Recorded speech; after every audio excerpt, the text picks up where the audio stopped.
ভাবুন তো একটা সময় আসবে যখন আপনার হাতে ধরা এই ঝকঝকে আইফোনটা আর কাজ করবে না, তখন ওর কি হবে? কেবল ড্রয়ারে পড়ে থাকবে নাকি আবর্জনার ভাগারে গিয়ে শেষ হবে? না, অ্যাপেলের এর জন্য আলাদা একটা কৌশল আছে। 2023 সালের শুরুতে অ্যাপেল ঘোষণা করেছিল যে বিশ্বজুড়ে সক্রিয়ভাবে ব্যবহৃত আইফোনের সংখ্যা প্রথমবারের মতো 1 মিলিয়ন ছাড়িয়েছে। অবিশ্বাস্য এক মাইল ফলক, কিন্তু এক সময় তো এই ফোনগুলো পুরনো হয়ে যাবে, তখন এগুলোর কি হবে? এই প্রশ্নটা 2013 সালে অ্যাপেলের মাথায় জোরে আঘাত করে। 2007 থেকে শুরু করে তারা প্রতি কয়েক বছরে ঝকঝকে নতুন আইফোন বাজারে আনছিল।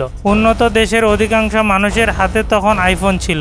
আরো বড় চ্যালেঞ্জ ছিল তাদের হাতে থাকা পুরনো ডিভাইসগুলো বেশ ভালোই কাজ করছিল, ফলে অনেকেই নতুন ফোন কিনতে চাইছিল না।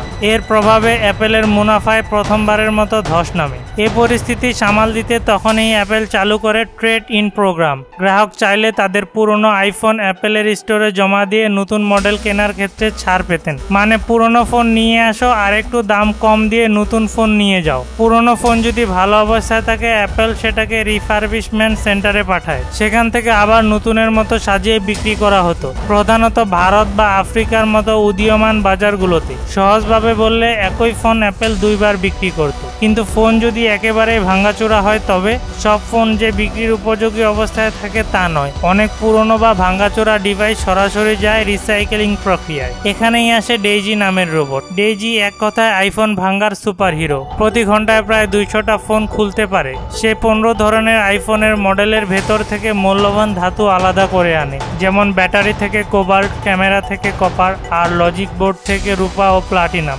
এক একটা ফোনের ভেতর থেকে সে বের করে আনে সোনা, রূপা, প্লাটিনাম, কোবাল্ট, কপার, যা দিয়ে নতুন গ্যাজেট বানানো যায়। শুনে অবাক হবেন, 1 টন আইফোন থেকে যে পরিমাণ সোনা পাওয়া যায় সেটি বের করতে স্বাভাবিক খনিতে 150 টন আকরিক খনন করতে হয়। আরও মজার ব্যাপার হলো ডেইজি তৈরি হয়েছে আগের রোবট লিয়ামের পুরনো যন্ত্রাংশ দিয়ে, মানে রিসাইকেলিং এর ভেতরেও রিসাইকেলিং। তবে অ্যাপল একটু কড়াকড়ি করে চলে। চাইলেই তারা পুরনো ক্যামেরা বা স্ক্রিন আলাদা করে বিক্রি করতে পারত, যেমন নিউ ইয়র্কের ট্যাক্সিতে স্ক্রিন বসানো। কিন্তু তারা ভয় পায় নকল আইফোনের কালোবাজার গড়ে উঠতে পারে, তাই সব যন্ত্রাংশ ঘুরিয়ে ফেলা হয়, লোগো মুছে ফেলা হয় আর ধাতু দিয়ে বানানো হয় নতুন ম্যাকবুক এয়ারের মতো অন্য কিছু।